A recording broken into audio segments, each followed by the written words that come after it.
Pamban bridge ఓ రకంగా చెప్పాలంటే ఈ కాలపు రామసేతనాల, లేకపోతే మోడీ హయాంలో కట్టించారు కాబట్టి మోడీ సేతనాల, లేదా భారత సేతు అనాల.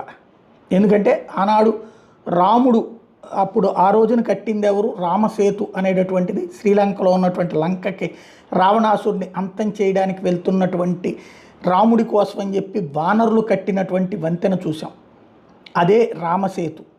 ఆ తర్వాతన మళ్ళీ ఇప్పుడు ఆ విధమైనటువంటి వంతెన ఏదైతే ఈనాటి కాలమాన పరిస్థితులకు అనుగుణంగా నిర్మించబడినటువంటిది రైల్ కమ్ రోడ్ బ్రిడ్జ్ అన్నటువంటిది ఏదైతే ఉందో పంబన్ బ్రిడ్జ్, దాదాపుగా 500 కోట్ల రూపాయల వ్యయంతో కట్టినటువంటిది.